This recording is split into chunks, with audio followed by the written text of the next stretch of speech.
Hello everyone, once again formally नमस्कार। मेरा नाम है खुशवंत फतनानी और आप इस वक्त देख रहे हैं फिजिक्स विद फतनानी। शुरुआत करते हैं आज के सेशन की।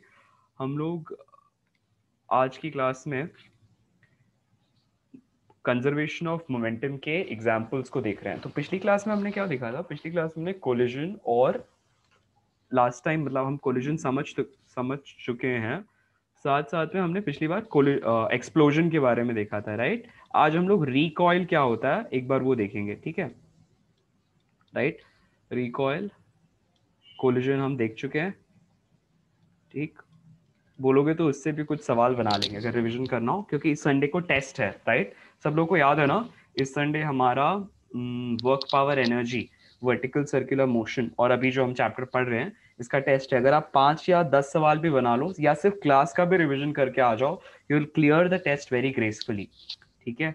तो प्लीज रोज पढ़ते रहिए, जैसे मैंने कहा था, रोज भले 5-5 क्वेश्चन बनाओ। अगर आज है थर्सडे, ठीक है, थर्सडे से 5 क्वेश्चन रोज बनाते हो तो Thursday, Friday, Saturday, Sunday 20 question practice हो जाएंगे, ठीक है। 30 क्वेश्चन एग्जाम में आते हैं, कोई दिक्कत नहीं है। उसका डबल कर सकते हो, चाहो तो 40 क्वेश्चन प्रैक्टिस कर लो, ठीक है। बट प्रैक्टिस करके आना थोड़ी सी, ठीक है। ओके, तो कोलिजन एक्सप्लोजन हमने कल देखा था, ठीक है।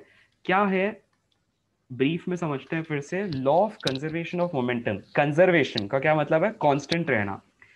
कोई भी एक फिनोमेना होने के पहले और बाद में अगर सिस्टम का मोमेंटम नहीं बदलता है तो we call that phenomena as law of conservation of momentum, यानी कि initial momentum is equal to final momentum, ठीक।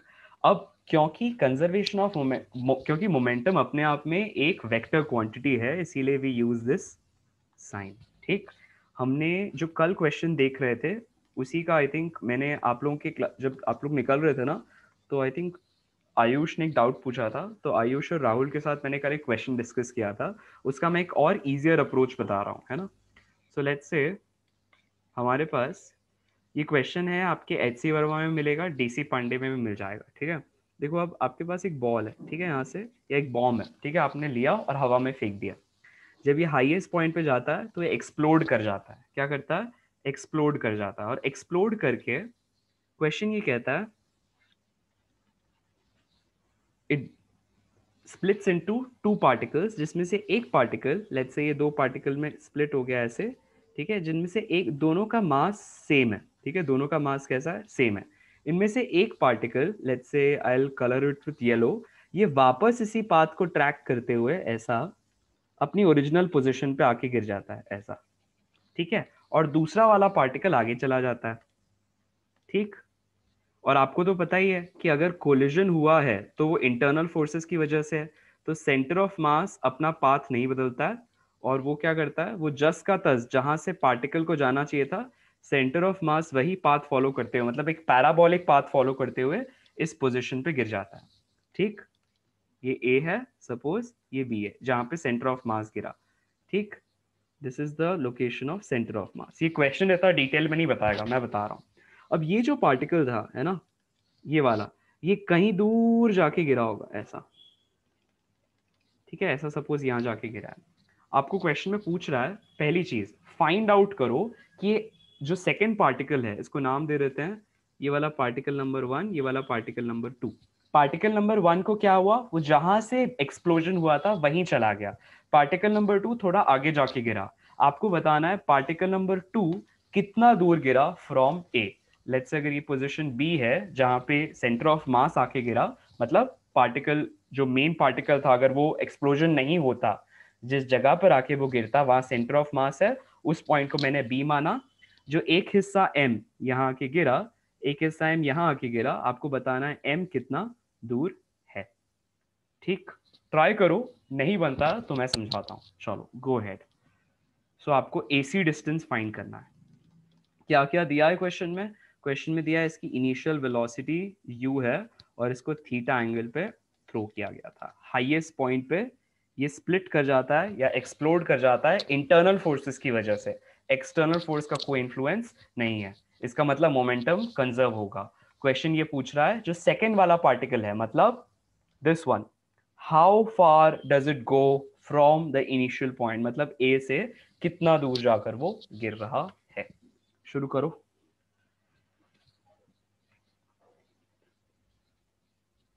ये डिस्टेंस AC फाइंड करना है। मैंने जो फॉर्मूला लगाया था बस डायरेक्ट लगा दो उसको, आंसर आ जाएगा। कोई भी एक पॉइंट को ओरिजिन मान के, लेट्स से ए को ओरिजिन मान लो।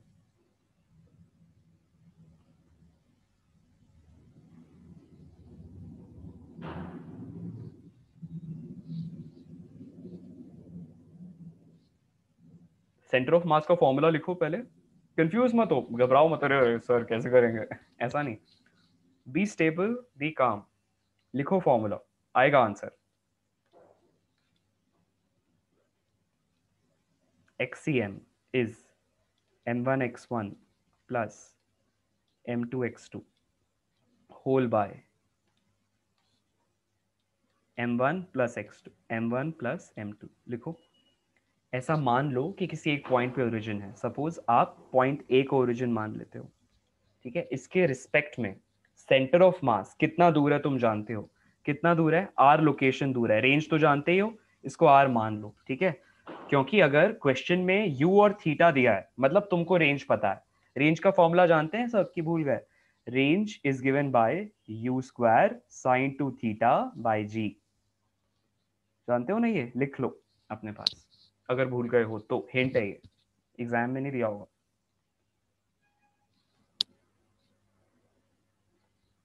लिखा सबने? अब सेंटर ऑफ मास कितना दूर है तुम जानते हो, इसके जगह आर सब्स्टिट्यूट करो। चलो मैं रुक जाता हूं, तुम लोग खुद आगे ट्राई करो पहले। तुमको x2 निकालना है बेसिकली।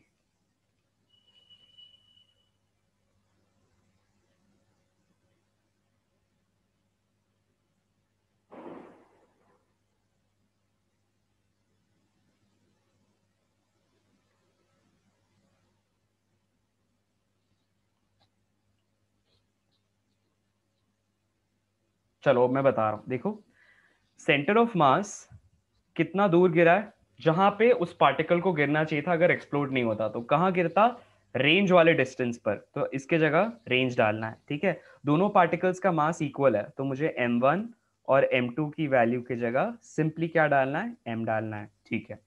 और x2 फाइंड करना है, क्यों, क्योंकि सेकंड, ये जो सेकंड वाला पार्टिकल है जो C पर गिरा है वो कितना दूर है ये निकालना है, वो x2 है, ठीक है, वो निकालना है, खत्म बात। x1 कितना है, क्योंकि पहला वाला पार्टिकल वापस यहीं आकर गिर गया और तुमने इसी को ओरिजिन लिया हुआ है, इसका मतलब फर्स्ट वाले पार्टिकल के लोकेशन क्या हो जाएगी, 0, ठीक होगी। तो यहाँ पे x1 इज इक्वल टू 0 डालो। मैं एक बार दोबारा बताऊंगा, अगर नहीं समझ में आ रहा है तो फिर से सुनो। यहाँ पर जाते हैं, एक्सप्लोड हो जाते हैं, एक्सप्लोड होके एक पार्टिकल वापस रिट्रेस होके अपनी ओरिजिनल पोजीशन पे आ जाता है। दूसरा पार्टिकल कहाँ जा रहा है ये मुझे बताना है, बस इतना सा क्वेश्चन है। मैंने कहा जिस पॉइंट को आपने, जहां से प्रोजेक्शन हुआ है उसको ओरिजिन मान लो। अगर उसको ओरिजिन माना, ठीक है, उसके रिस्पेक्ट में सेंटर ऑफ मास तो वहीं गिरेगा, ये अपन कल सीख चुके हैं, जहां पे उस पार्टिकल को गिरना चाहिए था। तो उसके रिस्पेक्ट में सेंटर ऑफ मास की अब के बार हमें पोजीशन पता है, आर, ठीक है। और जो पार्टिकल यहीं गिर गया, क्योंकि वो ओरिजिन पे ही गिर गया, तो x1 कैसा हो जाएगा, location of the second part, first particle will be 0। Second particle की लोकेशन खोजनी है, बताओ कितना आता है। Sir m1 equal to m2 कैसे लिखा आपने? क्योंकि लिखा हुआ है क्वेश्चन में ऐसा कि दोनों इक्वल पार्ट्स में डिवाइड हो जाते हैं, देखो ना यहाँ दिया हुआ है ये। ओ हम्म हम्म ओके सर, वो नेटवर्क चला गया था बीच में इसीलिए। कोई बात नहीं, नो वरीज। ट्राई करो सभी लोग। We have r is equal to m into 0 plus m into x2 whole by m plus m, that is 2m। क्या आ गया, 2rm is equal to m into x2। इसका मतलब x2 is equal to 2r। इसका मतलब ये वाला जो पार्टिकल है ये 2r डिस्टेंस की दूरी पर जाके गिरा है। और ये बहुत सिंपल भी है समझना, क्यों ये 2r आ रहा है, देखो।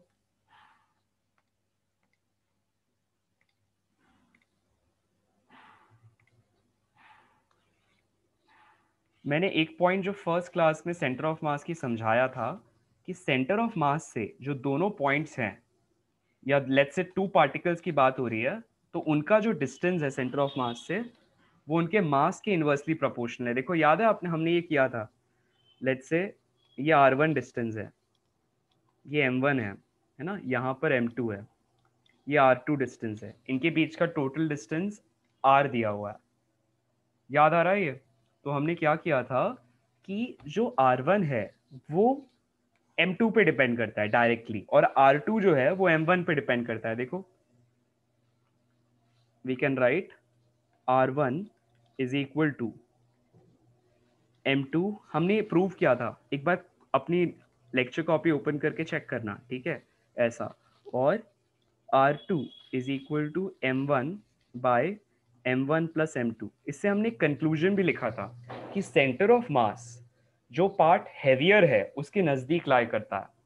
ठीक, अब r1 और r2 का रेशियो लो, देखो क्या आता है, m2 इज टू m1 आ रहा है। इसका मतलब हुआ कोई भी पार्टिकल अगर सेंटर ऑफ मास से r1 डिस्टेंस की दूरी पर लाई कर रहा है, तो ये r1 m2 पे डायरेक्टली प्रोपोर्शनल है, राइट?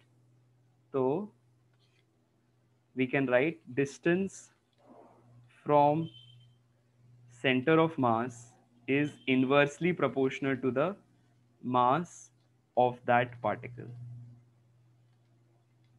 ठीक है, ये देखो यहां से दिख रहा है r1 is to r2 is m2 is to m1, ऐसा आ जा रहा है। ठीक, ये नोट को दोबारा लिख लो, ये हम लिख चुके हैं बट अब थोड़ा अलग फॉर्मेट में लिखा है।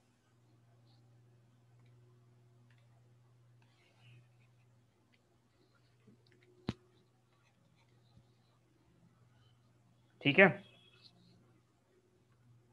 समझ में आया? एक और क्वेश्चन करें ऐसा ही।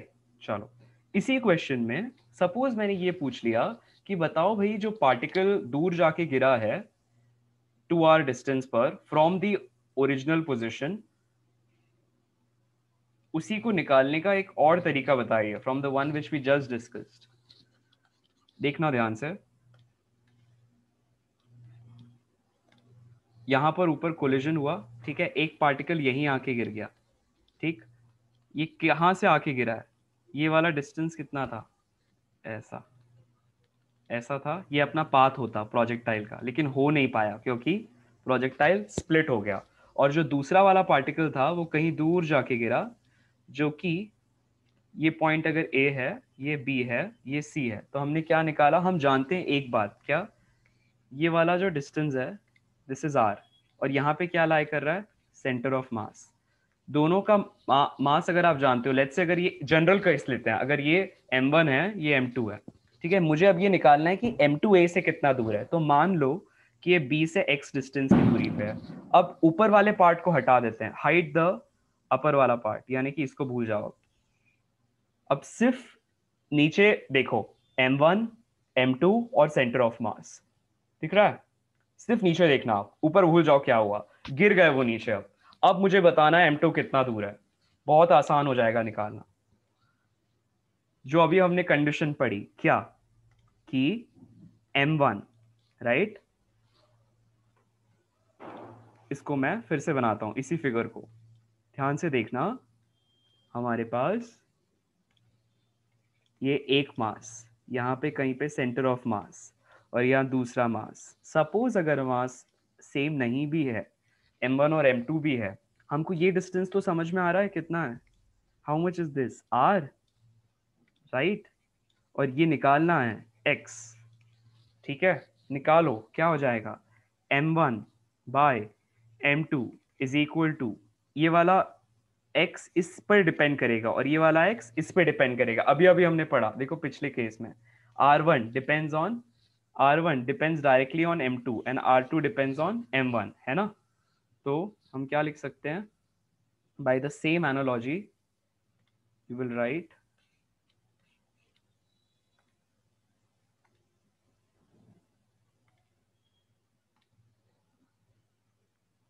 r बाय x, है ना, ये r बाय x, तो r डिपेंड करेगा m2 पे, ठीक है, तो इज इक्वल टू m2, और x डिपेंड करेगा m1 पे, तो अपॉन m1।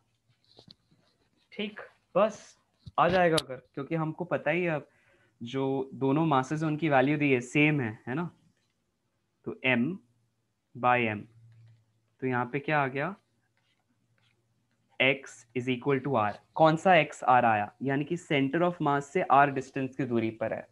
bc की वैल्यू कितनी आ गई, r आ गई। ठीक, bc की वैल्यू r आ गई। हमसे क्वेश्चन में क्या पूछा गया था, ac डिस्टेंस पूछा गया था, ये राइट, ac डिस्टेंस पूछा गया था, ये वाला जिसको हम x2 लेकर आए थे, है ना।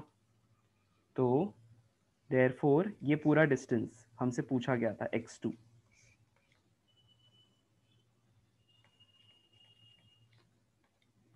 कितना हो जाएगा बोलो, x2 will be r plus x। x कितना आया, r आया, तो ये 2r हो गया।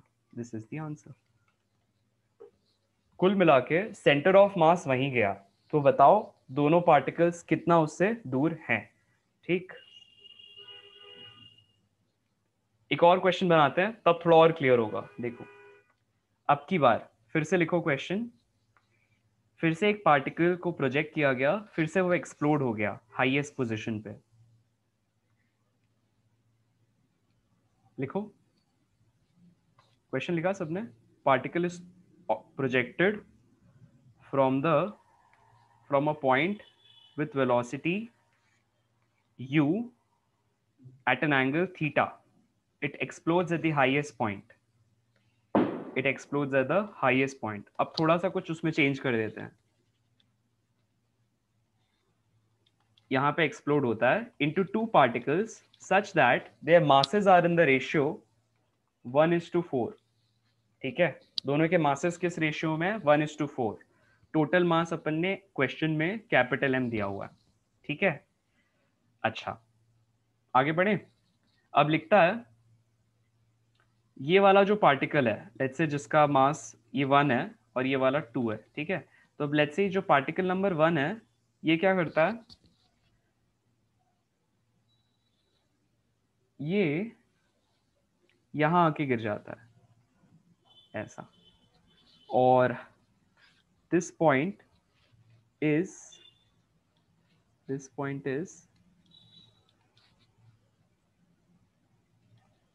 r/4 डिस्टेंस पर। अगर टोटल रेंज r होती तो r/4 डिस्टेंस पर आके गिर जाता है। क्वेश्चन में दिया हुआ है इनिशियल वेलोसिटी u है और ये एंगल थीटा है। ठीक, अब क्या करना है, आपको बताना है जो सेकेंड वाला पार्टिकल है फिर से, ठीक है, वो कितना दूर जाके लैंड हुआ है from the original point. So let's से अगर ये a है और ये इसका जनरल पाथ होता, सेंटर ऑफ मास के पाथ को प्लॉट कर लेते हैं। ठीक है, ऐसा वो अपना पाथ चेंज नहीं करेगा, वो जस्ट का तस आके गिर जाएगा, क्योंकि एक्सप्लोजन हुआ है, there is no external force acting on the system.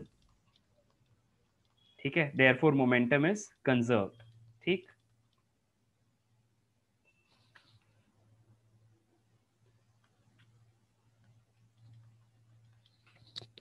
अब हमें क्या बोला जा रहा है, ये जो सेकेंड वाला पार्टिकल था इसको फिर से कुछ अलग कलर दे देते हैं, लेट्स से ग्रीन। ठीक है, ये कहीं यहाँ आके लैंड करता है, लेट्स से एट पोजीशन सी। ठीक है, ये पोजीशन है बी, शुरुआती पोजीशन ए थी, अपन लिख चुके हैं। अपन से क्वेश्चन में पूछा जा रहा है what is AC.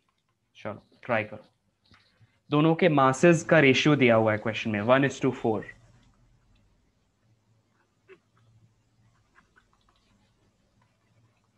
Ratio of masses, जिस मास में वो स्प्लिट करते हैं रेशियो में, वो दिया हुआ है। चलो ट्राई करो और सेंड करो।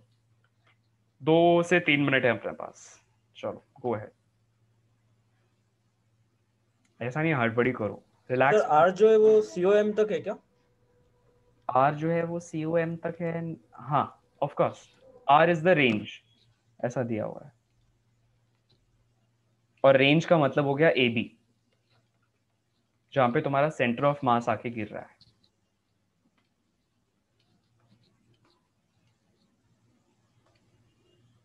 मैंने लिखा नहीं है वरना कचरा हो जाएगा, बहुत ज्यादा लिखूंगा, तो इसलिए अभी इतना ही लिखा।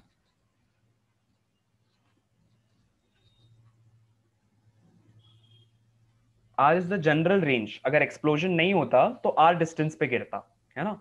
तो अब एक्सप्लोजन हो गया, तो जो एक पार्टिकल वो r/4 पे गिरा, दूसरा पार्टिकल कहाँ जाके गिरेगा, खोजो और फटाक से आंसर बताओ। इसमें टाइम लगना चाहिए क्योंकि एक ही इक्वेशन बस उसमें वैल्यूज डालनी है, आंसर निकालना है। ट्राई करो, 2 मिनट में आंसर आएगा। ओके, एक बंदे ने तो आंसर भेज भी दिया। चलो, one student has sent the answer. देखिए अब दूसरा बना पाते हैं क्या। दूसरा आंसर भी आ गया। अरे बहुत सही। ए से कितना दूर है ये निकालना है, ठीक है। ए से कितना दूर है, ए सी बताना है। सिंपल फंडा। ए को ओरिजिन मान लो। X C M is equal to x1 m1 plus x2 m2 by m1 plus m2, where m1 और m2 का रेशियो इज नोन।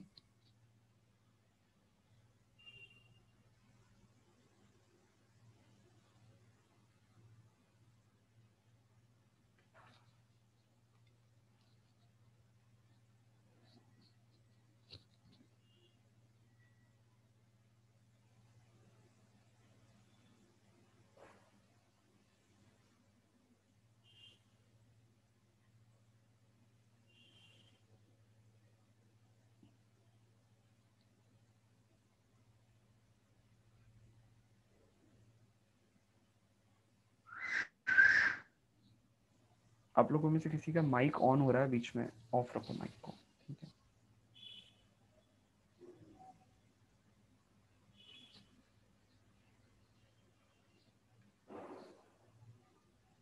ठीक है, एक और बच्चे ने आंसर भेज दिया है। अब मैं बनाता हूँ क्वेश्चन को, बनाओ। चलो और वेट करते हैं 1 मिनट और। इक्वेशन में वैल्यूज ही तो डालनी है, एक ही इक्वेशन है, बस उसमें वैल्यूज डालो, आंसर आ जाएगा। तीसरे का भी आ गया, लेकिन तीनों का आंसर अलग अलग है। ओ भाई, चौथे का भी आ गया, लेकिन चौथे का भी आंसर है। मेरे पास 4 अलग अलग ऑप्शन है। हाँ, चलो देखते हैं क्या होता है। कोई दिक्कत नहीं, नो इश्यूज। चार चार अलग अलग ऑप्शन, 4 आंसर्स, 4 ऑप्शंस आ गए। अपने आंसर्स चेक करो, सिर्फ आंसर डायरेक्टली भेजो मत, चेक करो खुद से, देखो कि मैंने सही किया कि नहीं। चलो अब देखो सब लोग क्या होगा। फिर से वही equation, X C M is equal to, origin मान लो किसी एक पॉइंट को, लेट्स से हम लोग जहां से प्रोजेक्शन हुआ है उसको ओरिजिन मान लेते हैं, ठीक है। तो अब क्या हो जाएगी equation, X C M is equal to m1 x1 plus m2 x2 whole by m1 plus m2। ठीक, क्वेश्चन में m1:m2 का रेशियो दिया हुआ है। तो देखो, जब भी कभी ऐसे रेशियो दिया रहता है तब क्वेश्चन को आसान बनाने का एक तरीका है। m1:m2 1:4 दिया है, तो m1 को ले लो k और m2 को ले लो 4k, ठीक, एंड देन सॉल्व, ताकि k के ऊपर नीचे कट जाएगा, ठीक है। अच्छा, एक्सीएम, एक्सीएम का क्या मतलब है कि सेंटर ऑफ मास की क्या लोकेशन है। तो देखो, सेंटर ऑफ मास यहां लाई कर रहा है, ए से कितना दूर है, आर डिस्टेंस की दूरी पर लाई कर रहा है, ठीक है। तो मैं यहां पर सेंटर ऑफ मास एक्सीएम की जगह आर डालूंगा, m1 की जगह क्या डाल सकते हैं, k, ठीक है। x1 क्या है, x1 इज जो पहला वाला पार्टिकल था वो सेंटर ऑफ मास से, या ये वाले सॉरी ओरिजिन से कितना दूर है, दिस इज x1, राइट। कितना है देखो, r/4, तो सब्स्टिट्यूट करो, r/4 प्लस m2 कितना दिया हुआ है 4k, डाल दो। x2, x2 का क्या मतलब हुआ, जो सेकेंड वाला पार्टिकल है वो कितना दूर गया, जो कि हमें एक्चुअली कैलकुलेट करना है, राइट। दिस इज x2, क्योंकि ओरिजिन को ही तुमने ये वाला पॉइंट मान लिया a, तो यहां से दिस इज x2, ठीक है, this has to be found. So let's say हम इसको x2 ही रहने देते हैं, यही हमको फाइंड करना है क्वेश्चन में, है ना। x2 has to be found, जिसको ac कहा है मैंने, यही x2 है। अच्छा, अब डिवाइड कर दो बस, इसको आसान हो जाएगा। देखो, सिंपल बनाओ, जितनी अप्रोच को सिंपल बना सकते हो सिंपल बनाओ। नीचे लिखो k प्लस 4k। बेसिक से शुरू करोगे अगर सवाल, हमेशा लय में आएगा answer, in one flow smoothly. देखो अब r इज इक्वल टू कैसा आ जाएगा, k कॉमन ले लें, या चलो ये हो जाएगा rk/4 प्लस हमारे पास आएगा 4k इंटू x2। नीचे कितना है 5k, है ना, इसको यहां ले जाते हैं 5rk, ठीक। अब दिस विल बी 5 - 1/4, ठीक, और r के कॉमन लो दूसरी तरफ, ये वाले टर्म को यहाँ ले जाओ, है ना, दिस विल बी आर के 5 माइनस 1/4, मतलब हमारे पास आ जाएगा 19/4, है ना, this will be 19/4 is equal to 4kx2। ठीक, वही तो, एक ही तो इक्वेशन है, उसी में बस सोल्यूशन मैंने तुम लोगों के लिए ऑप्शंस बदल दिए हैं ताकि आसानी हो क्वेश्चन सॉल्व करने में। k और k कैंसिल आउट होगा, ठीक, x2 क्या आएगा देखो, x2 विल बी 19/16 r आ रहा है। तो अब देखो इसीलिए मैंने r दिया था क्वेश्चन में, ताकि r के टर्म्स में हम आंसर निकाल सकें। हो रहा है क्लियर? देखो आंसर कुछ बच्चों ने और भेजे हैं। 19/16 r, कार्तिकेय, विराज, राहुल, कुशल, कूल। आयुष, अपन ने जहां गलती की थी वो पॉइंट पकड़ में आया क्या? कहाँ पर गलती हुई थी? नो सर, एक बार दूसरे वाले मेथड से करिएगा। दूसरे वाले मेथड से मतलब यही तो तरीका फॉलो किया पिछले बार भी। वो m1/m2 अच्छा, हाँ r1। ठीक है, जैसा पिछली बार किया था सेम करते हैं। आई थिंक एक और मुझे आंसर आया, I was just about to see. Ayush, Rahul का पहले आंसर थोड़ा गड़बड़ आया था, फिर उसने करेक्ट किया, ठीक है, ओके राइट। तो दूसरे वाले मेथड से, अच्छा ये वाला मेथड क्लियर हुआ कि नहीं आयुष? ये सब मिल गया, क्या बोल रहे हो? सब मिल गया। मिल गई गलती, चलो ठीक है। अच्छा, जिस जिसको ये मेथड क्लियर हो गया सब लोग हैंड रेज करो। जिस जिसको ये मेथड समझ में आया वो लोग हैंड रेज करो। श्रेयांश, क्लियर हुआ कि नहीं? अगर हो गया तो हैंड रेज करो श्रेयांश, कोई डाउट हो तो पूछ लो। यस, ओके ग्रेट, ठीक है, आगे बढ़ते हैं अगले सवाल पे। नेक्स्ट पॉइंट,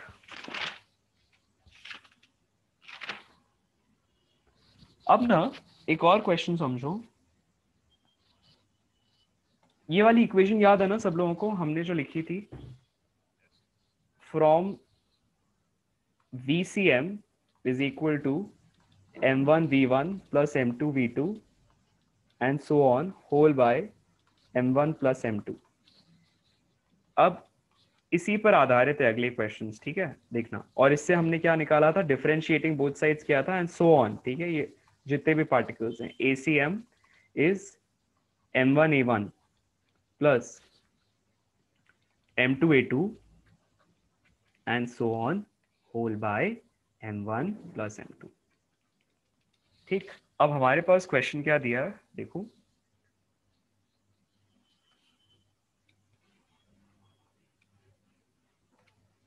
इस तरह से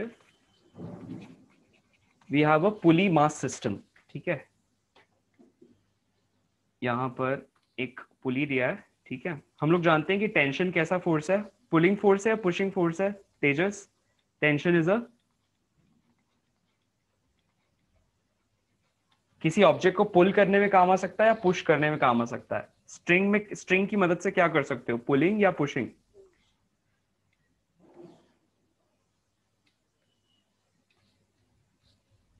विराज? पुलिंग, है ना। अब यहाँ पर तुम लोगों को टेंशन वाले यानी कि फ्री बॉडी डायग्राम का जो हमने कॉन्सेप्ट समझा है बस वो यहाँ लगाना है, ठीक।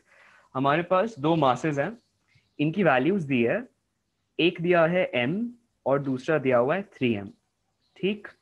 हमें कहा जा रहा है कि बताइए जब 3m नीचे गिरने लगता है ना, when 3m is going down, what is the net acceleration of the system downwards, ये पूछ रहा है। a net downwards निकालना है। इसका तरीका क्या है, मैं सवाल को आप लोग के लिए बना रहा हूं, नेक्स्ट वाला अपन इससे समझ के बनाएंगे, ठीक है। तो a नेट निकालना है सिस्टम का, हमेशा याद रखो f net is always given as m into a net, क्योंकि इसमें सारा movement of the system vertical direction में हो रहा है, तो हॉरिजॉन्टल की कोई चिंता नहीं करनी है, जो भी है वर्टिकल में, मतलब everything is in the Y direction, ठीक।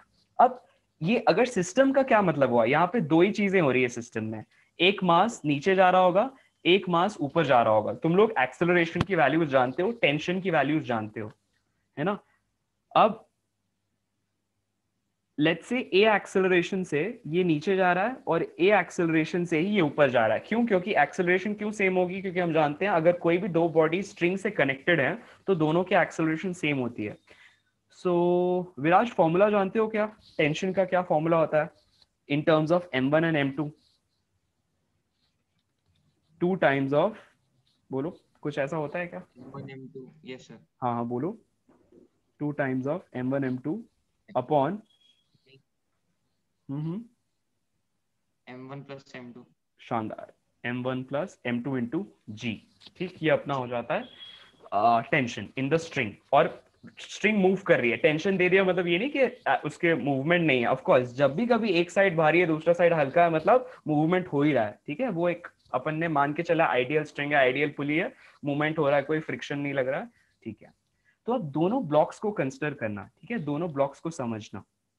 ये एक ब्लॉक और ये दूसरा ब्लॉक, ठीक है। टेंशन कैलकुलेट करके बताओ कितना आता है तेजस, कितना आएगा? कैलकुलेट करो। कार्तिकेय बताओ। कुशल फाइंड आउट करो वैल्यू, मेरे को बोलो। यस एनीवन, हाँ कोई भी कर सकता है। 3/2m। चलो चेक कर लेते हैं। तो हमारे पास 2 into M 3m whole by कैसा आ जाएगा? m plus 3m that is 4m, ठीक है। तो ये 2 और 2 कैंसिल आउट होगा, m और m कैंसिल आउट होगा, so we will get 3/2mg। बिल्कुल सही है ना? यही आ रहा है कार्तिक? Yes, sir. चेक कर लो। तेजस, यस ठीक है, तेजस सही आ रहा है? और वो क्लास में नहीं है शायद। अच्छा अच्छा, okay, there might be some network issue, कोई बात नहीं, ठीक है, नो इश्यूज। ओके, तो वी हैव 3/2mg, ठीक। अब ये हमारा टेंशन आ गया। तो अब देखो दोनों ब्लॉक को अलग अलग इंडिविजुअली कंसिडर करेंगे। यहाँ पर इस वाले ब्लॉक पर ऊपर की तरफ टेंशन T लग रहा है और नीचे की तरफ कितना फोर्स लग रहा है? ये m ब्लॉक है, ठीक है। तो इस पर नीचे लग रहा है mg।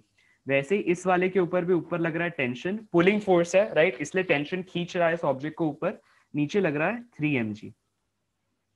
अब मैं देखना चाहता हूँ नेट फोर्स कितना है सिस्टम पे। ये जो एफ नेट है ना, I want to find this out. तो एफ नेट होगा ऊपर नीचे की तरफ अगर सिस्टम मूव कर रहा है तो I will write mg plus 3mg, right, minus ऊपर की तरफ नेट फोर्स लग रहा है 2t, ठीक। This is equal to total mass कितना है सिस्टम का?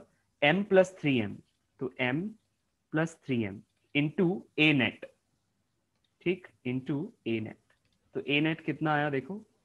ए net of the system will be 4mg minus 2t, और t कितना आया अपना? अपन ने कैलकुलेट किया, टेंशन आया 3/2mg, ठीक है। सब्स्टिट्यूट करो 3/2mg whole by m plus 3m, right. Answer कैसा आता है देखो? 4mg minus 3mg that is mg upon 4m which is g/4। देखो आ रहा है क्या? कैलकुलेट करो एक बार, ए नेट की वैल्यू निकालो। आंसर आ जाए तो हैंड रेज करो। अगर सबका यही आंसर आ जाता है तो हैंड रेज करो।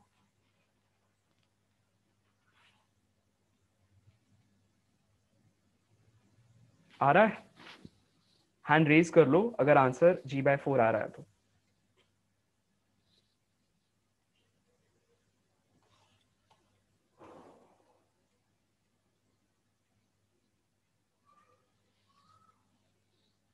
विराज कोई दिक्कत आ रही है? कुशल आंसर आ रहा है?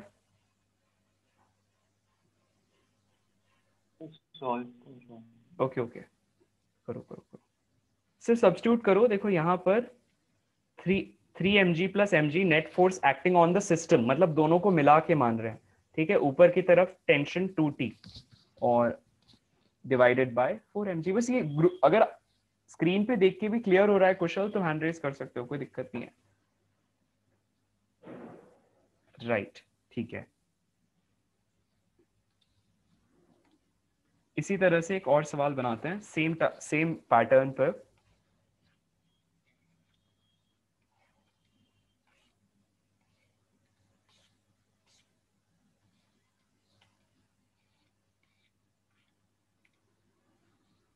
ठीक है, तो देखना ये फिर से हमारे पास कुछ इसी तरह से दो ब्लॉक्स हैं।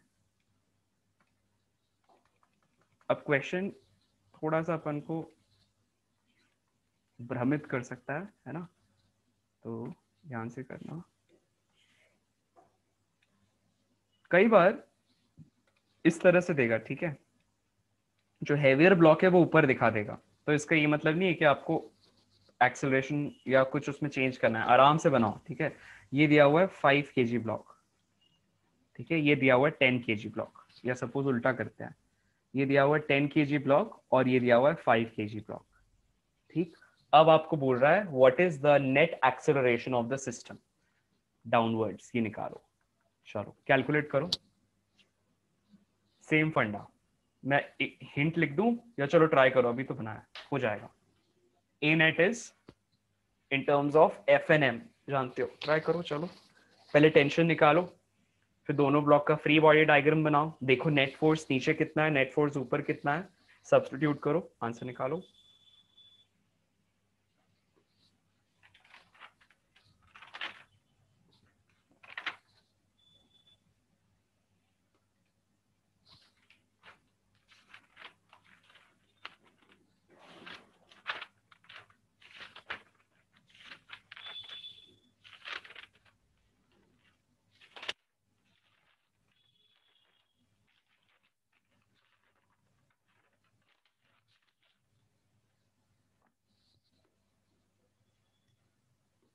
देखो मैं करूं, यहाँ पे देखो सभी लोग ऑन द स्क्रीन, क्या होगा, या एक काम करो, आप लोग बनाओ, जिसको बिल्कुल जो सरेंडर कर चुका है सर मुझसे तो नहीं होगा, वो देख लो स्क्रीन पर, ठीक है, और बाकी लोग होने के बाद स्क्रीन पे देख लेना, ठीक है।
हो जाए तो हैंड रेस करना और मुझे आंसर भेज देना।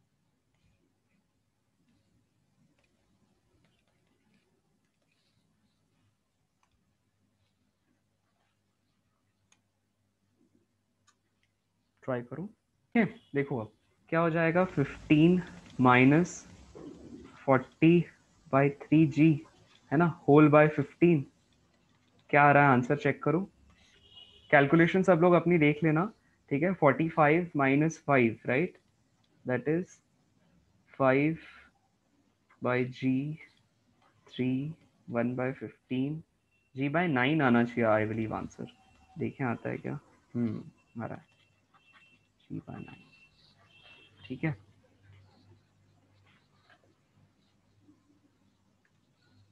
चेक कर लो, कोई दिक्कत नहीं, कोई दिक्कत नहीं। विराज चेक कर लो, कार्तिकेय का आ रहा है, राहुल का भी आ रहा है, आई थिंक नहीं, आई थिंक विराज ने सही किया, उसने जी की जगह 10 डाल दिया आई बिलीव, ठीक है, सही है, गुड, कूल, आगे बढ़े। क्वेश्चन जिसको क्लियर हो गया है वो लोग हैंड डाउन कर लो। जिसको अप्रोच समझ में आ गई, क्वेश्चन क्लियर हो गया, वो लोग हैंड डाउन कर लो।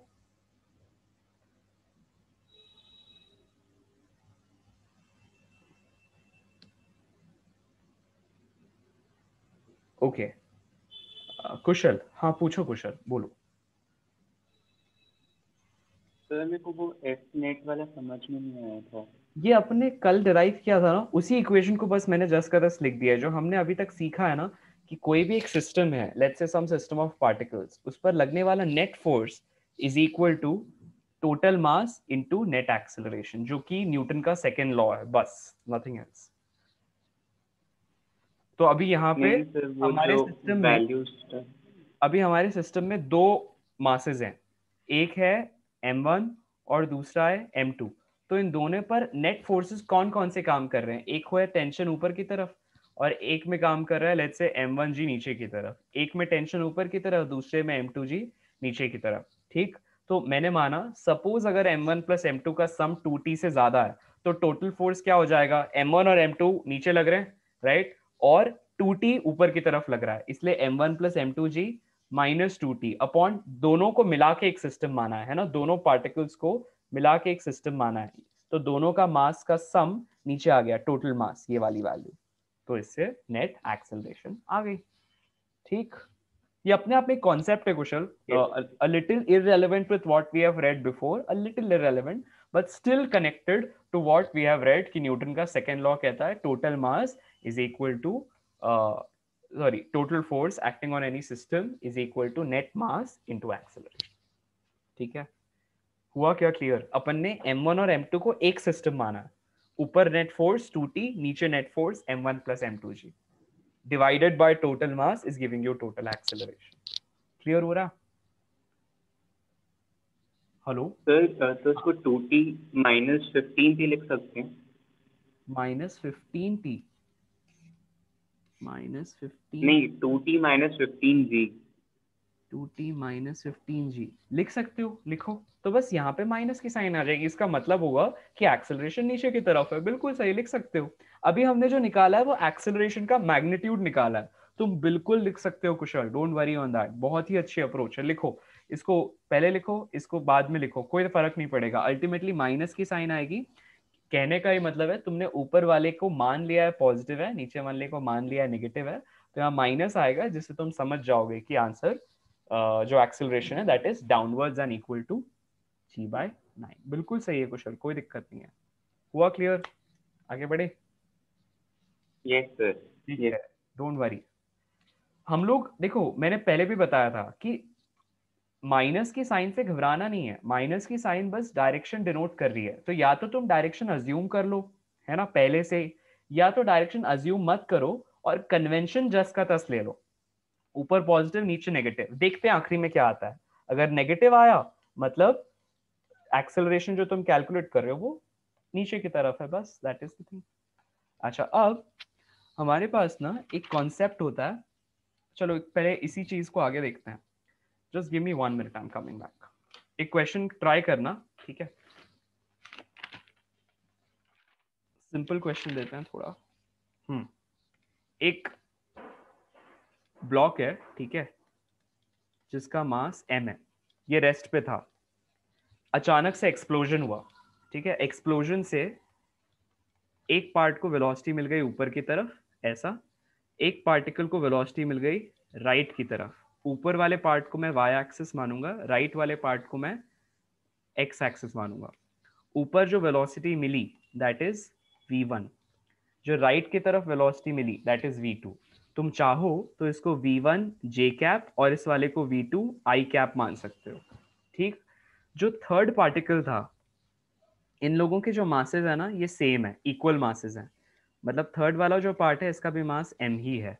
ठीक, तुम ऐसा मान सकते हो each is equal and equal to 1/3 of the total mass, ऐसा दिया है क्वेश्चन में। अब इस वाले पार्ट को बट नेचुरल समझ में आ रहा है, क्योंकि इनका नेट जो मोमेंटम निकलेगा वो कहीं बीच में होगा, इस तरह से between x and y axis. Question ये कह रहा है इसको कितनी वेलोसिटी मिलेगी, what will be v3 in terms of v1 and v2। Calculate करो, ट्राई करो, बन जाता है अच्छी बात है, नहीं बनता है कोई बात नहीं, we'll be doing it. Go ahead, try करो। क्वेश्चन को सॉल्व करते हैं। क्योंकि एक्सप्लोजन हुआ है, ठीक है, because explosion has led to this phenomena, कोई एक्सटर्नल फोर्स काम नहीं कर रहा है, इसका मतलब F net on the system या F external on the system is zero. अगर एफ एक्सटर्नल जीरो है, इसका मतलब मोमेंटम कैसा होगा, कांस्टेंट। मोमेंटम कांस्टेंट होगा मतलब net initial momentum is equal to net final momentum, right. थोड़ा वेक्टर्स लगेगा इसमें। अब देखो, इसलिए मैंने कहा था पुराना वाला रिवाइज करना शुरू करो। जो बच्चा पुराना रिवाइज कर रहा है ना, उसके लिए बहुत आसान होते जाएगा, ठीक है। चलो देखो, अब इनिशियली सिस्टम रेस्ट पे है, ठीक है, तो मैं क्या लिखूंगा, मास जो भी था इनटू उसकी वेलोसिटी, लेट्स से v थी, जीरो है मतलब v जीरो आ जाएगा, बट अभी के लिए सपोज v थी। बाद में क्या होता है, तीनों को एक मोमेंटम मिल जाता है, let's say m into m1 into v1 plus m2 v2 plus m3 v3। क्योंकि ये तीनों वेलोसिटीज हैं, वेक्टर क्वांटिटीज हैं, इसलिए अपन इसको ऐसे डाल देते हैं v, ठीक है। क्वेश्चन दे रहा है कि इनिशियली सिस्टम रेस्ट पे है, तो ये कैसा आ जाएगा, जीरो, राइट। तो इनिशियल मोमेंटम इज जीरो। आगे बढ़ोगे, यहाँ पे सबका मास सेम है और वेलोसिटी की वैल्यूज दी हुई है। v1 कितना दिया हुआ है, v1 j कैप, ठीक है, तो इसको लिखोगे v1 j कैप। ये कैसा दिया हुआ है, v2 i कैप, ऐसा, ठीक, प्लस m3 भी ऐसा ही दिया है, v3 को जस का तस लिख दिया। अब m कॉमन निकल के कट जाएगा, v3 उस तरफ जाएगा, देखो ऐसा, m v3 m कॉमन निकाल लो, ये हो गया v2 i cap plus v1 j cap, ठीक है। m और m कैंसिल आउट हो रहा है दोनों तरफ, कर लो।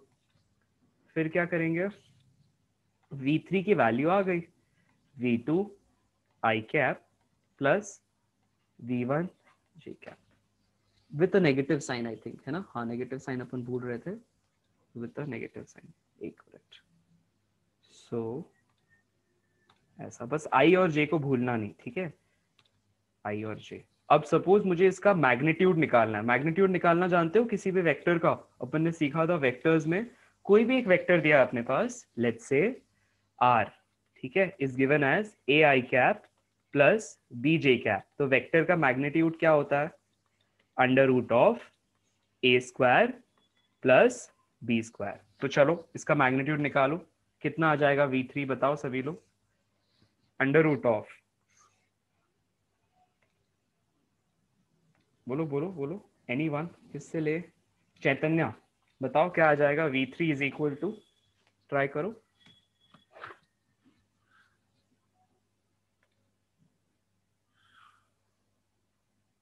देखो यहाँ पर v3 is equal to under root of minus v1 का whole square, that is under root of v1 square plus v2 square, ठीक है। ये अपना मैग्नीट्यूड आ गया of this velocity of the third particle, ठीक। क्वेश्चन किस किस को क्लियर हुआ है, हैंड रेज कर लो, बाकी लोग हैंड डाउन कर लो। सेम फिनोमेना अप्लाई किया है, ठीक है। अगर क्लियर हो गया तो हैंड रेज कर लो, कोई डाउट है तो पूछ लो, ठीक है। एनी डाउट्स, चैतन्य पूछो, हाँ चैतन्य बोलो। If any one of you have joined NCC any time before, जब हुआ करते थे कैंप्स, राइट, तो उन कैंप्स में ना कई बार हायर स्टेजेस में आपको बंदूक को चलाना भी सिखाया जाता है, right, how do you actually shoot, right. तो इन कैंप्स में अगर किसी ने पार्टिसिपेट किया या किसी ने टेलीविजन पर भी, लेट्स से डिस्कवरी या दूसरे चैनल्स पर देखा है कि जब भी बंदूक चलती है, मूवीज में भी आता है, जो बंदूक चलाते हैं तो चलाने वाले को पीछे की तरफ झटका लगता है ना, क्यों लगता है, because of conservation of momentum. देखो यहाँ पे you have a gun with you and you are shooting the bullet out of it, ठीक है। तो एक जोरदार ढंग से बुलेट आगे जा रही है, राइट, गन के चलने से, ठीक, बहुत एलिमेंट्री डायग्राम है, ठीक है। तो लेट्स से आपने गन को शूट किया, बुलेट बाहर आई, बुलेट का मास स्मॉल m है, v वेलोसिटी से बाहर आई है, इस पूरी की पूरी गन का जो मास है दैट इज कैपिटल एम। ये पूरा सिस्टम रुका हुआ था, इनिशियली रेस्ट पे था, ठीक है, अचानक से एम मास की एक बुलेट बाहर आई, तो इस पूरे सिस्टम को का मोमेंटम कंजर्व करोगे, क्योंकि सिस्टम में बाहर से कोई फोर्स नहीं लगा, जो भी फोर्स था वो इस मास और इस एम की वजह से ही अंदर से निकला है, राइट। तो बिकॉज ऑफ दिस या जो भी तुम्हारा हैंड ले लो, let's say when you are pressing it, तो you are also a part of the system. When you are pressing the bullet, तो तुम बुलेट और गन के सिस्टम का पार्ट हो गए। लेट्स से तुम भी हो यहाँ पे, बस तुम बोल सकते हो सर मैंने तो बंदूक दबाई थी, तो तुम मान लो तुम भी हो यहाँ पे, बस ठीक। और तुम्हारा और गन का मास मिला के कैपिटल एम है। तो इसका मतलब क्या होगा, जब तुमने गन मारी, राइट, मतलब गन से बुलेट बाहर निकाली, तो तुम पर और गन पर पीछे की तरफ एक मोमेंटम लगेगा, राइट। तो कैसे लगेगा देखो, इनिशियली इसमें भी क्या होगा, मोमेंटम कंजर्व, ठीक। Initial momentum is equal to final momentum. Initially system rest पे था, राइट, तो m इंटू जीरो या m plus M is into zero, क्योंकि दोनों एक साथ थे, गन और बुलेट, उनकी कोई वेलोसिटी नहीं थी। बाद में क्या हुआ, गन को एक वेलोसिटी मिलेगी, हम सपोज उसको मान लेते हैं कैपिटल V, ठीक, ऐसा। प्लस जो छोटी वाली बुलेट है ऑफ स्मॉल मास m, वो आगे चली गई, let's say with velocity v, small v, ठीक है। तो अब ये हो जाएगा 0 is equal to M v plus m into small v। तुम्हें क्या निकालना है, ये गन को पीछे की तरफ जो वेलोसिटी मिली वो कितनी है, क्वेश्चन में पूछा जा रहा है।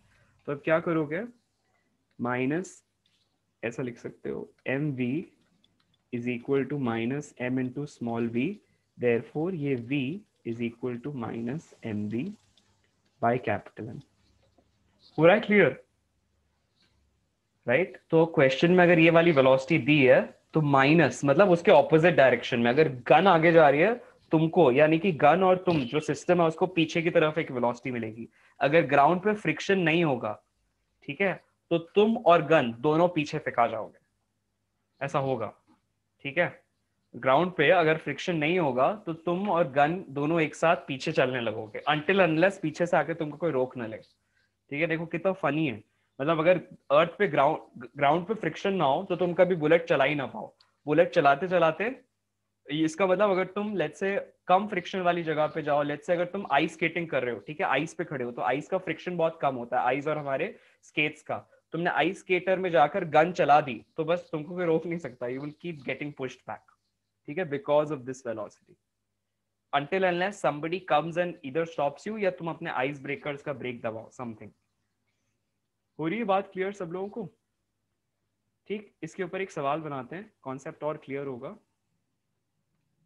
देखो ये सवाल अपन ले रहे हैं पिछले साल के जेई से, ठीक है। लिखो, एक आदमी है, ठीक है, वो सरफेस पे खड़ा है अपने बेटे के साथ, उसने अपने बेटे को ना आगे की तरफ एक धक्का दे दिया, ठीक है, ऐसा लिखा हुआ। इसमें थोड़ी सी ट्रिक यूज होती है इस क्वेश्चन में, इसलिए मैं इसको ऐसे दे रहा हूँ। या चलो थोड़ा सा इसको मैं इसी क्वेश्चन को पहले घुमा के देता हूँ, then I will give the exam वाला क्वेश्चन, ठीक है। अभी तो हमने ये क्वेश्चन बनाया, ठीक है, इतना। अगर सपोज मैं तुमको ये कहता कि बुलेट इस मैन के रिस्पेक्ट में v वेलोसिटी से आगे गई है, सेम क्वेश्चन है, थोड़ा सा बदल दिया। देखना, फिर से वही गन है, फिर से वही बुलेट है। अब की बार जो बुलेट आगे गई, ऐसा दिया हुआ है velocity of the bullet with respect to the gun के रिस्पेक्ट में वेलोसिटी दी हुई है इज v। थोड़ा सा बदल दिया मैंने क्वेश्चन, सपोज या v0, ये तुमको क्वेश्चन में दिया जा रहा है, ठीक है। अब तुमको बताना है what is the velocity of bullet backwards, या velocity of the gun backwards, sorry, ठीक है। ये m है और ये m है, सेम फंडा लगेगा, कोई बड़ा डिफरेंस नहीं है। लेकिन छोटी सी बात, velocity of a with respect to b क्या होता है, velocity of a minus velocity of b, बस ये बात याद रखनी है, ठीक है। तो अब velocity of bullet with respect to gun दी है, क्यों, क्योंकि गन भी तो पीछे जा रही है ना, गन भी तो पीछे पुश हो गई, तभी तो बुलेट आगे जा रही है, बुलेट आगे जा रही है, इस वजह से गन पीछे पुश हो रही है। तो अब जो पीछे जा रहा है उसके रिस्पेक्ट में आगे वाले की वेलोसिटी दी है। मतलब गन को अगर मैंने पकड़ा हुआ है, लेट्स से गन पे एक छोटी सी मक्खी बैठी है, राइट, तो उस मक्खी को बुलेट कितनी गति से आगे जाते हुए दिख रही है with respect to the gun. Observer कहां पे है? गन पे है। देखो मैंने बताया था, इसका मतलब होता है ऑब्जर्वर इज ऑन बी। तो with respect to the person who is sitting on the gun, या फिर with respect to the house fly या कोई भी एक mosquito which is sitting on the gun, उसको लग रहा है बुलेट किस वेलोसिटी से आगे जा रही है, v नॉट। अब तुमको ऐसा दिया होगा, ठीक। यहाँ पे लेट्स से कैसे हाउस फ्लाई बैठी है, ठीक है, या एक लेट्स से बटरफ्लाई बैठी है। इस बटरफ्लाई को दिख रहा है कि ये बटरफ्लाई को दिख रहा है कि ये, या गन को दिख रहा है कि ये v नॉट वेलोसिटी से आगे जा रही है। अब तुमको बताना है गन पीछे किस वेलोसिटी से गई, ठीक। अब देखो क्या करोगे, सेम फंडा, बस यहाँ लिख दोगे velocity of bullet with respect to gun. मैं इसको सोल्यूशन को अलग कलर से करता हूँ।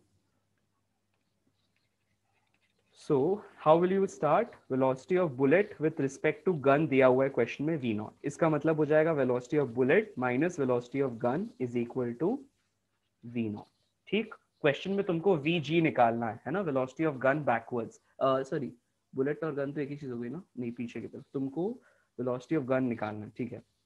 तो therefore velocity of bullet क्या आ जाएगी, v नॉट प्लस vg। अब ये कौन सी वेलोसिटी है, वेलोसिटी v नॉट तो क्वेश्चन में दिया था। अगर ग्राउंड पे कोई आदमी खड़ा हुआ है ना, ग्राउंड पे कोई आदमी खड़ा हुआ है, उसको ये वेलोसिटी दिखेगी। So this is velocity of the bullet with respect to the ground, ground के रिस्पेक्ट की वेलोसिटी है ये, ठीक। इस आदमी को इतनी वेलोसिटी मिलेगी, यही तो हो गई बात। ये वही सेम कॉन्सेप्ट है जो अपन पहले पढ़ रहे थे। ये एक्चुअल वेलोसिटी ऑफ बुलेट है, जो क्वेश्चन में दिया था ये रिलेटिव वेलोसिटी थी, ठीक। अब अगला पार्ट क्या होगा जो करोगे, सेम फंडा जो पहले कर रहे थे।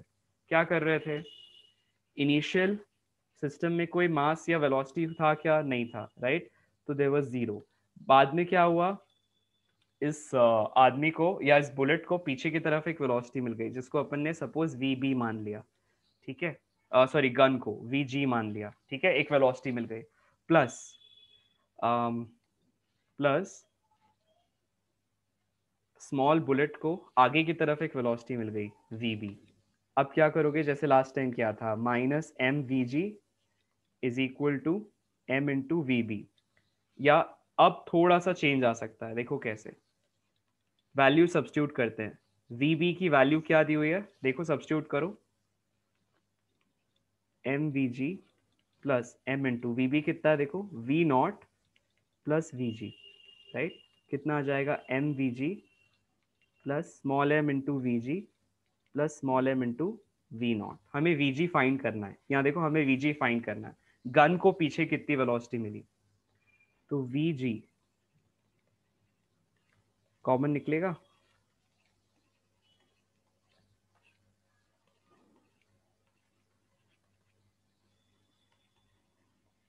ऐसा, और आंसर आ जाएगा। इसका मीनिंग क्या हुआ, इसका मीनिंग हुआ गन को जो वेलोसिटी मिल रही है, अगेन नेगेटिव साइन आ रही है, मतलब पीछे की तरफ मिल रही है, ठीक, क्योंकि मैंने साइन को कंसिडरेशन यहाँ नहीं दिया है, तो अपने आप यहाँ साइन नेगेटिव आ गई, ठीक। चाहो तो यहाँ पे एक ऊपर की तरफ ये लगा सकते हो, क्या, एरो मार्क सब में, ठीक है, ऐसा, दिस इज योर आंसर। एक और सवाल करें, अब जेई वाला क्वेश्चन लेते हैं पिछले साल का, ठीक। एक बार ये क्वेश्चन अपने पास, या चलो पहले लेते हैं, I will give you time, in fact I will give you the entire sheet, don't worry. ये क्वेश्चन किस किस को समझ में आया, पहले बताओ, ये क्वेश्चन किस किस को समझ में आया, इसी से मिलता जुलता एक मैं सवाल देना चाहता हूँ, हैंड डाउन कर लो अगर क्वेश्चन समझ में आया तो। हमने वीजी निकालना था, मैंने सिर्फ रिलेटिव वेलोसिटी का एक कॉन्सेप्ट यहाँ पे इंटीग्रेट किया है इस पूरे क्वेश्चन के साथ। अच्छा अब देखो, जेई का एक सवाल बनाते हैं, एक आदमी खड़ा है, उसने अपने बेटे को पुश कर दिया एक ग्राउंड पे, ठीक है, दिस इज फ्रॉम जे 2019, देखो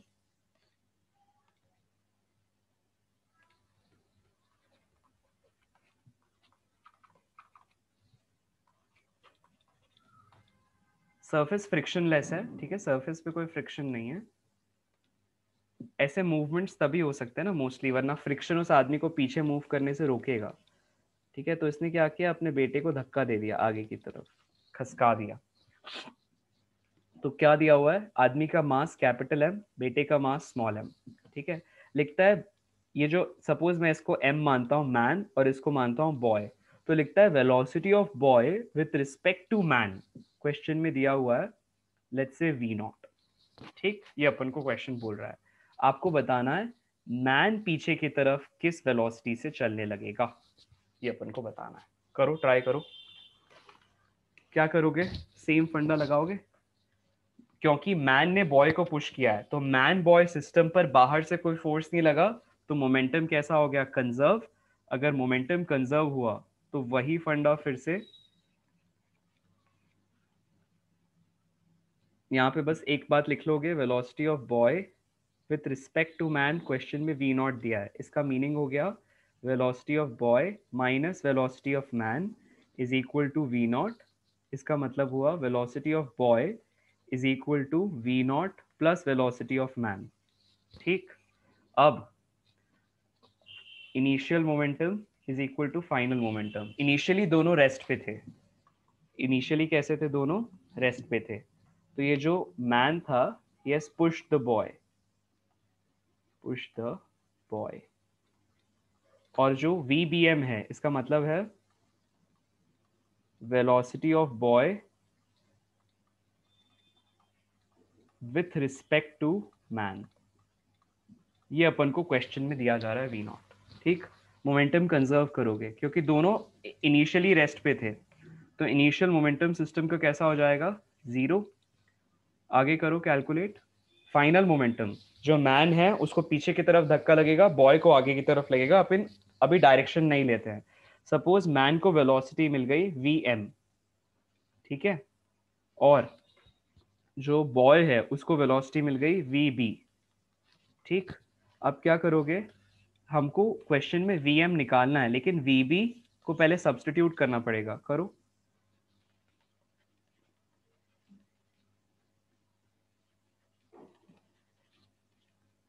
V0 प्लस VM किया सबने, आगे करो, कैलकुलेट करो, आंसर निकालो।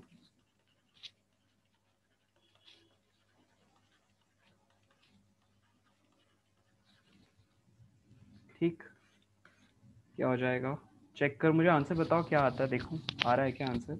तो अब VM कॉमन ले लो, तो 0 is equal to VM common ले लिया, m plus cap small m plus m V0, हमें VM निकालना है, ठीक है। सो VM, ठीक है, is equal to minus MV0 whole by m plus m। देखो ये आंसर आता है क्या सबका, जिसका आंसर आ जाए ये हैंड रेज करना, ठीक है।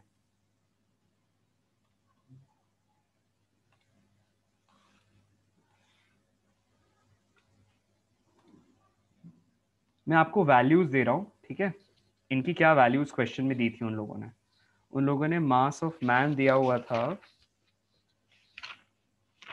चेक,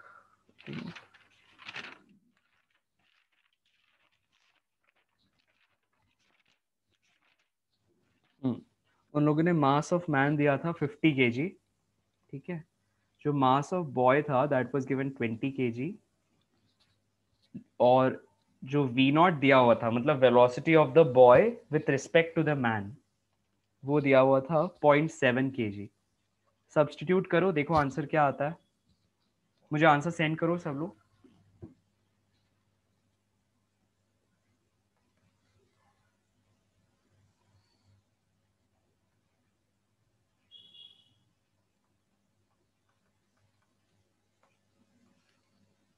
आंसर सेंड करो एवरीवन, करो कैलकुलेट करो, आंसर सेंड करो।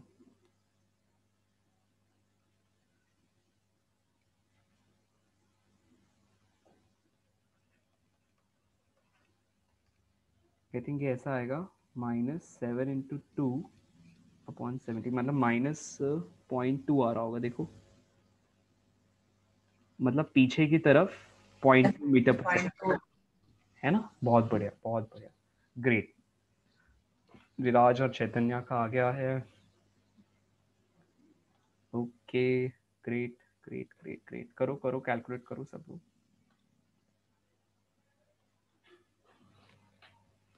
आंसर आ जाने पर हैंड रेज करना, ठीक है।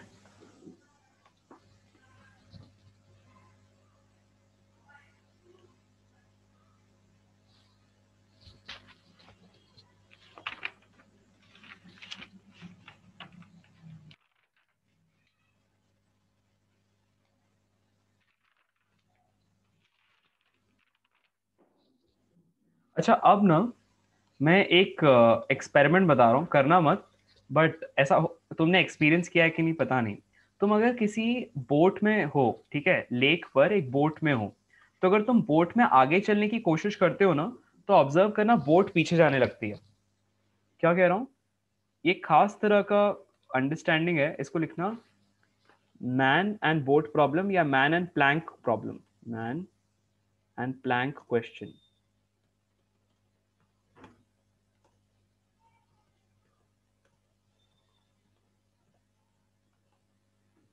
ठीक है, या कई बार मैन और बोट क्वेश्चन भी हो सकता है कि अगर सपोज एक ऐसा सरफेस है जिसपे फ्रिक्शन मिनिमम है, मतलब जैसे वाटर का सरफेस है वो कम से कम फ्रिक्शन देता है, ठीक है, तो अब पानी का एक सरफेस है, उसके ऊपर एक प्लैंक तैर रहा है, ठीक है, उसके एक एंड पे एक आदमी खड़ा हुआ है। फिनोमिना क्या है, जैसे ही आदमी दूसरी तरफ जाने लगता है ना, तो ऑब्जर्वेशन ये है, लेट्स से अगर जब तक आदमी दूसरी तरफ पहुंचता है, सपोज ये ऐसा है, जैसे ही आदमी यहां तक पहुंचेगा ना, इस जगह तक, तो प्लैंक थोड़ा सा पीछे खिसक जाएगा। सपोज ये आदमी प्लैंक के एक एंड तक पहुंचता है ना जब तक, तो प्लैंक जो है वो थोड़ा सा पीछे खसक जाता है। ऐसा क्यों होता है? Again same phenomena. क्या? ये आदमी यहां आ गया, देखो आदमी चल के आगे आ गया, लेकिन प्लैंक जो था देखो थोड़ा सा अपनी पोजीशन से पीछे खिसक गया। क्यों हुआ ऐसा? क्योंकि अगेन मैन जब आगे जाता है तो इस सिस्टम पर बाहर से कोई फोर्स नहीं लग रहा है। सिस्टम कौन है? अब कौन सिस्टम बना रहा है? ये मैन और ये प्लैंक मिलके एक सिस्टम बना रहे हैं, ठीक, मैन और प्लैंक मिलके एक सिस्टम बना रहे हैं और बाहर से कोई फोर्स नहीं लग रहा। तो जब मैन आगे जा रहा है तो उसके आगे जाने से सेंटर ऑफ मास जहां पर भी था इस पूरे सिस्टम का, वो चेंज नहीं होगा, वो जहां था वहीं रहेगा। तो सेंटर ऑफ मास को वहीं रखने के लिए जहां पर वो है, प्लैंक थोड़ा पीछे खसक जाता है, क्योंकि देखो अभी इस तरफ बहुत ज्यादा मास है, थोड़ी देर के बाद मास अधिकतर यहां पर आ जाएगा, राइट? तो सेंटर ऑफ मास चेंज नहीं होना चाहिए, सेंटर ऑफ मास जहां है वहीं रहेगा, क्योंकि बाहर से कोई एक्सटर्नल फोर्स काम नहीं कर रहा है, एक्सटर्नल फोर्स इज जीरो। तो ताकि सेंटर ऑफ मास वहीं रहे और अधिक ये वाला मैन वाला मास यहाँ खसक गया, तो इसको कॉम्प्लीमेंट करने के लिए कुछ तो मास वहां जाना चाहिए। तो कौन जा सकता है? जो प्लैंक है वो क्या कोशिश करता है कि मैं थोड़ा इधर खिसक जाऊं, ताकि मैन का जो मास है जो उस तरफ था वो कॉम्प्लीमेंट किया जा सके। ये बात समझ में आ रही है? मैन का मास राइट में शिफ्ट हो रहा है, तो प्लैंक जो है वो थोड़ा सा लेफ्ट शिफ्ट हो जाता है, ताकि सेंटर ऑफ मास जहां है वहीं रहे, ठीक। अगेन सेंटर ऑफ मास क्यों वहीं रहेगा? क्योंकि बाहर से कोई फोर्स काम नहीं कर रहा है, ठीक है। यहां लिखना सब लोग, man on extreme left, extreme left walks on the plank, walks to the extreme right of the plank,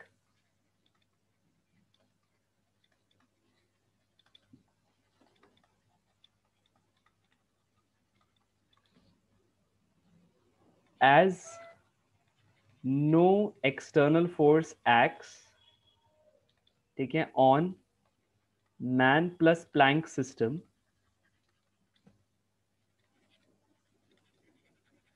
या जिसको तुम कह सकते हो F external is 0, therefore this is another case of, upon cases देख रहे हैं ना, कंजर्वेशन, रिकॉइल अपन ने देखा, राइट? उसी तरह से ये भी एक केस है मैन एंड प्लैंक का जो सिस्टम है, this is also one of the cases of conservation of momentum, ठीक है। जब जब बाहर से कोई फोर्स नहीं लगता है ना, तब तक मोमेंटम कंजर्व होगा। अगेन पी इज कंजर्व्ड या कांस्टेंट, ठीक। पी कांस्टेंट है, मतलब टोटल सिस्टम का मोमेंटम इज कांस्टेंट। तुमसे क्वेश्चन किस किस फॉर्म में पूछे जा सकते हैं? एग्जाम्पल के लिए लेट्स से जो मैन है वो एल डिस्टेंस आगे बढ़ गया ऑन द प्लैंक, तो प्लैंक पीछे कितना खिसकेगा? क्या कहा मैंने? लिखो टाइप ऑफ क्वेश्चन क्या पूछा जा सकता है। Type is if man moves ahead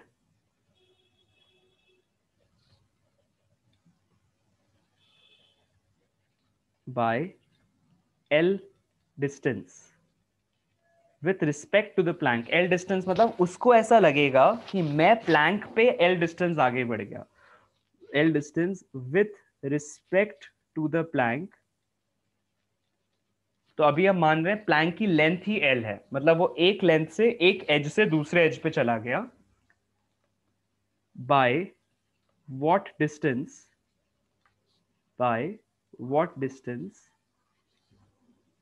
the plank shifts backwards.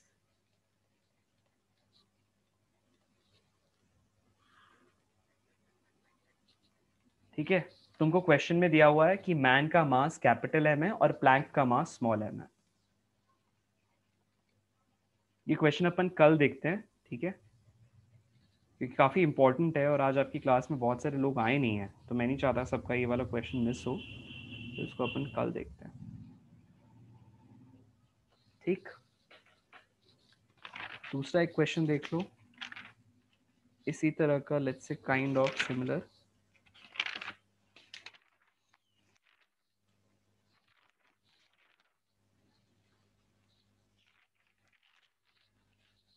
इसी चैप्टर से 2-3 और क्वेश्चन करा दें आपको.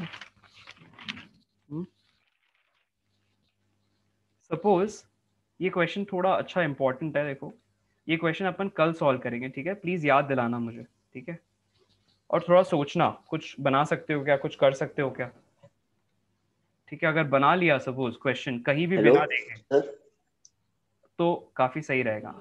अच्छा क्वेश्चन है, इसी चैप्टर से है, क्वेश्चन दिया हुआ है. या एक और मैं आपको कॉन्सेप्ट समझा देता हूँ फिर ये क्वेश्चन देता हूँ. आई थिंक ये कॉन्सेप्ट आपने समझा हुआ है, लेकिन अगर भूल गए होगे तो दिक्कत होगी बनाने में. एक बात हमने पढ़ी थी क्या, कि work done is integral F D x.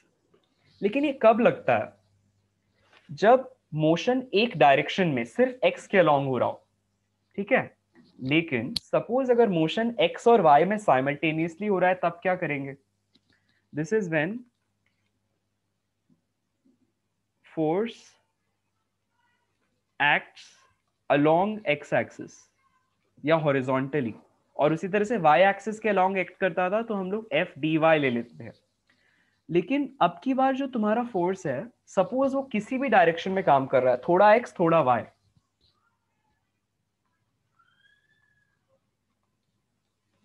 अब क्या करें सपोज ऐसे केस में, what if force acts along both x and y axis. तो ऐसे केस में देखो हम ऐसा कुछ लिखते हैं, work done is equal to integral of dot product of force and elementary displacement d r. ठीक, वेयर हम जानते हैं क्या, F is equal to f x i cap plus f y j cap, where x है, f x और f y क्या है, x और वाई कॉम्पोनेंट फोर्स के. डी आर का मतलब है छोटी सी डिस्प्लेसमेंट, जिसको मैं लिख सकता हूं D x i cap plus D Y j cap. अब तुम लोग ये बात जानते हो क्या, अगर मैंने लिखा है A is equal to A one I cap plus A two J cap और बी को लिखा है B one I cap plus B two J cap, तो दोनों का डॉट प्रोडक्ट कैसा होता है, इन दोनों का अगर मुझे डॉट प्रोडक्ट करना हो तो ए डॉट बी, दोनों के एक्स एक्स मल्टीप्लाई कर दो, वाई वाई मल्टीप्लाई कर दो और ऐड कर दो, तो A one B one plus A two B two, ये बी टू है. ठीक है, ये हमने सीखा हुआ है. ठीक, सीखा है ना. डॉट प्रोडक्ट जब भी लेते हैं तो आई और आई का dot product comes as i, और आई का डॉट प्रोडक्ट 1 हो जाता है, आई और जे का डॉट प्रोडक्ट 0 हो जाता है. याद है क्या, सपोज अगर भूल गए हो तो प्लीज आज वेक्टर्स घर पे रिवाइज कर लो, ठीक है, समझ में आ जाएगा ये कैसे आया. ठीक, अब जिस तरह से ये होता है ठीक वैसे ही एफ और आर का डॉट प्रोडक्ट कैसे निकालोगे. देखो यहां पर everyone, f dot r, f dot d r will be f x d x plus f y dy. अब इसको यहाँ सब्सटीट्यूट करो, integral of f x d x plus f y d y, मतलब इंटीग्रेशन अब दोनों पे divide हो जाएगा, देखो ऐसा. So this will become work done is equal to integration of f x d x plus integration of f y d y. हो रही है बात क्लियर? हाँ. सपोज इसके ऊपर एक छोटा सा क्वेश्चन लो. एक क्वेश्चन देखो, लेट्स से एफ दिया हुआ है, ठीक है, x i cap plus y j cap, ठीक है, और आप एक ऑब्जेक्ट को मूव कर रहे हो फ्रॉम, या एक ऑब्जेक्ट को ऐसे मूव कर रहे हो, देखो along the line y is equal to x, ऐसा. ये लाइन ऐसी है, ठीक है. आप एक ऑब्जेक्ट को कहां से मूव कर रहे हो, ध्यान से देखना, from this point 1,1 to another point 2,2. तुम इसे एक ऑब्जेक्ट को ऐसे मूव करते हो, ठीक है. अब तुम्हें बताना है कितना वर्क होगा, ऐसा पूछ रहा है question, what is the work done. ठीक है, मैं इस क्वेश्चन को करके दिखाता हूं, अगला वाला क्वेश्चन आपको होमवर्क दे देता हूं, देखो, और with the answer, right. So work, अभी हमने क्या पढ़ा, एफ डॉट डी आर, जिसको हम लिख सकते हैं f x d x plus f y d y. मतलब बस कुछ नहीं करना है, x वाला component with respect to x differentiate होगा, y वाला component with respect to y differentiate होगा, ठीक. तो यहाँ पर इससे क्या समझ में आ रहा है, तुम्हारे पास जो fx है वो कितना है x, और जो fy है वो कितना है y, ठीक. सब्स्टिट्यूट करो यहाँ पे, तो x dx integration plus y dy integration. Limits लगाते हैं, यहाँ देखो x कहाँ से कहाँ वेरी हो रहा है क्वेश्चन में, देखो ये 1 से 2, और y भी कहाँ से कहाँ वेरी हो रहा है, 1 से 2, right. So you will right x is from 1 to 2, y is also coincidentally from 1 to 2. So we'll substitute the limits from 1 to 2, from 1 to 2. Substitute करो, क्या आंसर आता है देखो, you will get x square by 2 plus y square by 2. Substitute करोगे 1 से 2, 1 से 2, right. तो ये आ जाएगा 2 square minus 1 square by 2, and same ऐसा ही एक बार और, तो ऐसा आ जाएगा 4 माइनस 1 विच इज 3 जूल्स, ऐसा वर्क आएगा. क्लियर हुआ क्या ये सबको? एक बार दोबारा कर लेंगे, अगर नहीं हुआ है तो मुझे बताना, ठीक है. Please let me know if this is not clear, we'll do it again. I will give you the question जो मैं आज आपको कराने वाला था from the JEE part. This is JEE 2020 का question from this year's January batch.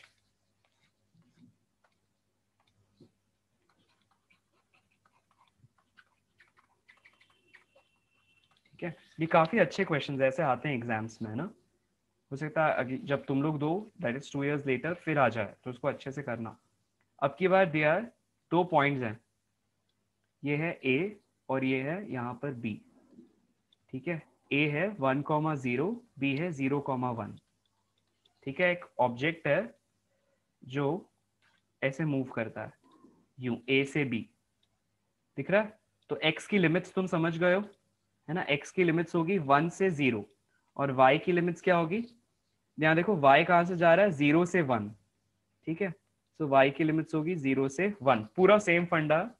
Question में तुम्हारे पास अब की बार फोर्स दिया हुआ है minus x i cap plus y j cap, ठीक है. You need to find out what is the work done in moving an object from A to B, ठीक. I will give you the answers, options. Options हैं 1/2, 3/2, 1 और 2, ठीक है. इसको try करो और मुझे आंसर सेंड करना ग्रुप पे, या फिर मुझे डायरेक्टली सेंड कर देना, और कल मिलते हैं क्लास में, we'll discuss this, right. So here the end. Previous slide खोलिए ना. हाँ बोलो बोलो, कोई डाउट हो आप पूछ लो. हाँ गो अहेड. नो सर, बस वो चेक करना था, आंसर सही है ना. ओके, ठीक है, ठीक है. सेम फंडा लगाना है इस क्वेश्चन में भी, राइट.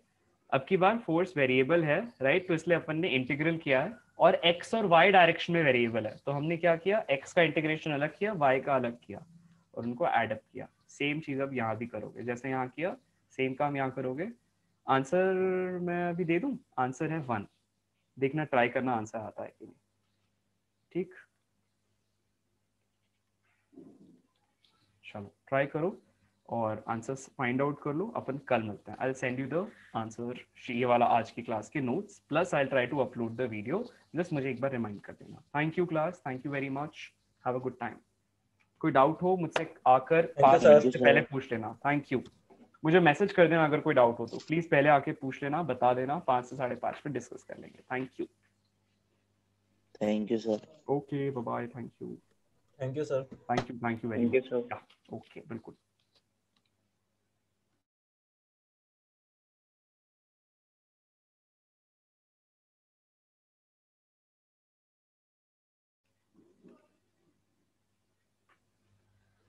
आज की क्लास में हम लोगों ने क्या डिस्कस किया, let's have a quick review of it.